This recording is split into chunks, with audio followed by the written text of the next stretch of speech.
Hey friends, welcome back to my channel.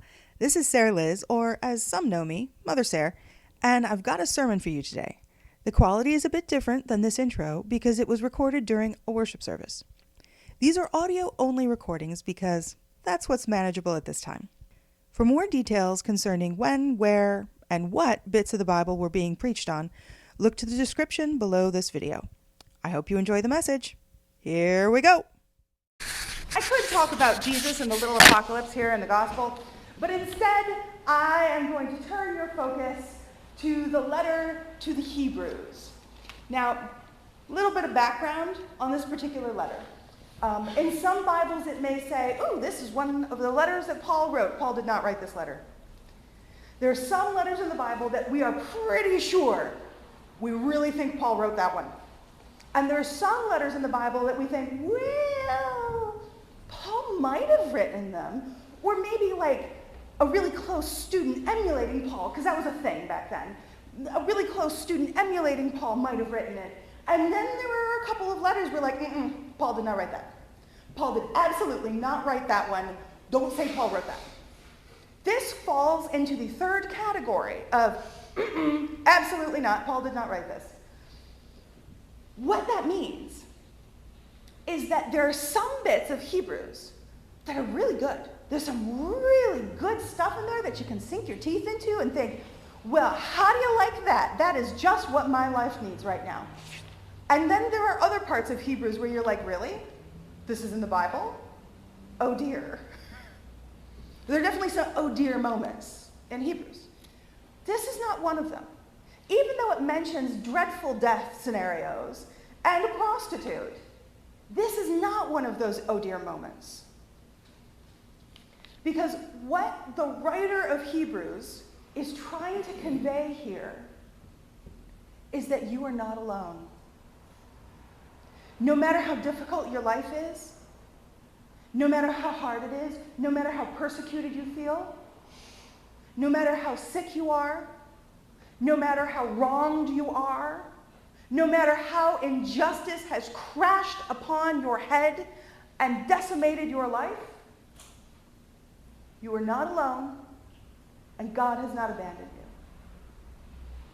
And in fact, the writer of Hebrews tries to point out, even in your worst moments, your worst personal, tragically desperate moments, you are surrounded by a cloud of witnesses that wishes to hold you up and give you strength, to ground you in certainty and confidence, to enlighten you to peace and joy even in the midst of the crazy that you're going through. And that those cloud of witnesses have endured things like you have endured. They have endured the pain and the suffering and the disgrace. Whatever it is that is going on in your life, at least one of them has also endured it. And so you get the big long list of dreadful ways to die. But the point of the big long list of dreadful ways to die is that those are all people who are around you even now, offering you love and support, which is great in theory. But then we go through some of the deep, dark moments of our lives. And if you're anything like me, there's no sense of a great cloud of witnesses around me, loving me and supporting me. And I even do wonder, God, are you still there?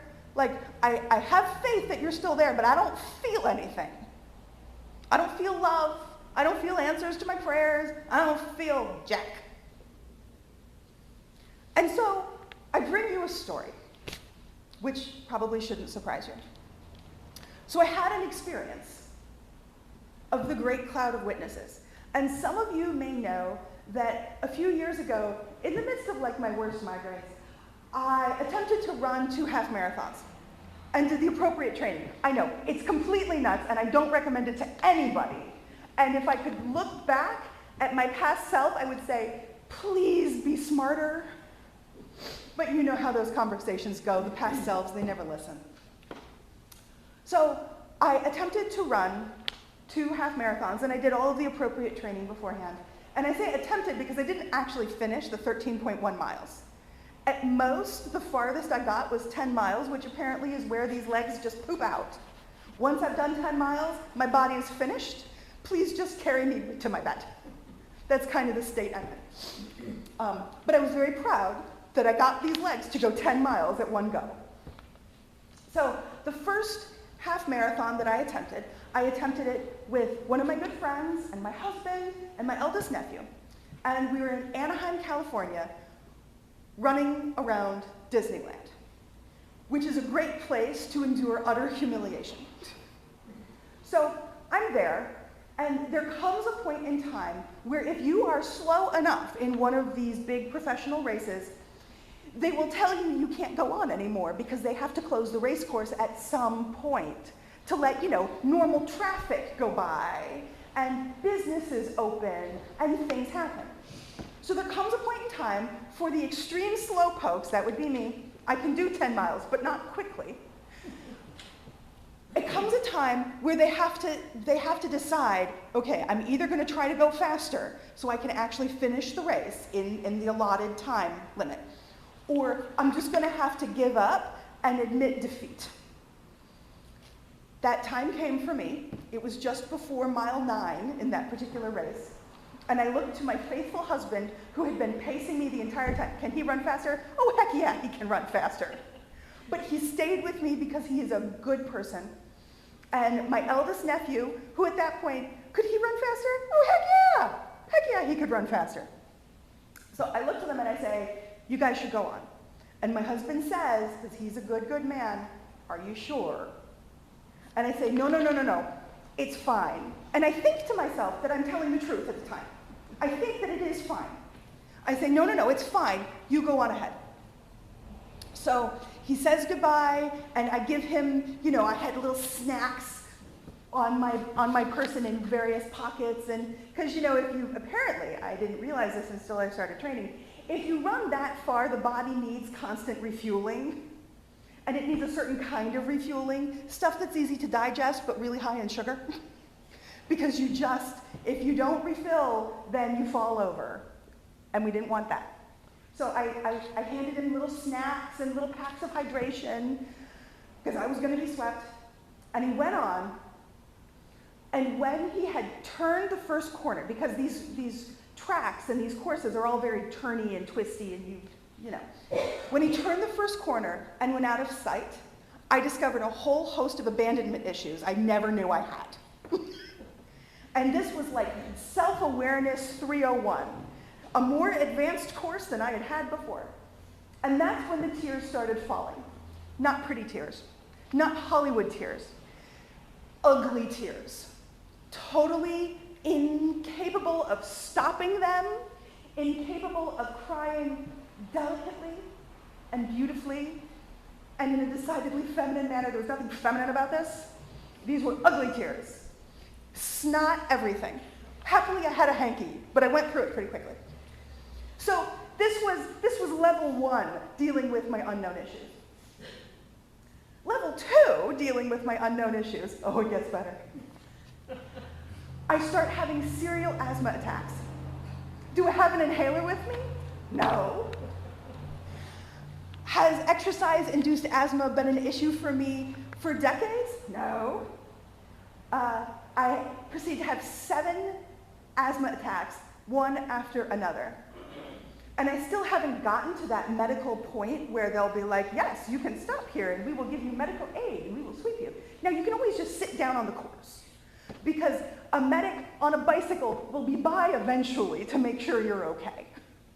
And they will bring a stretcher out if you need it. But I could still walk, so I kept walking. So I go through all of the mental freak out and no small amount of panic of having one asthma attack after another 7 times in a row. This is after the hysteric crying. And then comes this lull of beautifulness. Because at this point, no one else is around me. I am all alone. Now, there's a couple of stragglers behind me, and I can see them when there's a long stretch before a turn. And there's a couple of stragglers ahead of me, and we're all going to get swept. We're all going to be on the loser's bus at the end. Because there's a bus for all the losers. Oh, it's a super fun bus. It's not a party bus. It's a different kind of bus. So I'm on these long, quiet stretches, and it's just me and God. And as it turns out, when I'm that low, I can have fantastic conversations with God. I mean, me and God were like that. And then there would come little points in the race where the race organizers, Disney in this case, they would have people set up to cheer you on. And sometimes they'd be volunteers from Disney. And sometimes they would just be, people who were related to other runners. And sometimes it would be an entire high school band. So there was a point in the race where an entire high school band played for me. Just me. I know because I was the only one there. And there was a time in the race where an entire group of people who were just there supporting, cheering people on, who were all dressed like Star Wars figures, and a really high level of dressing like Star Wars figures. We're talking massive nerds here.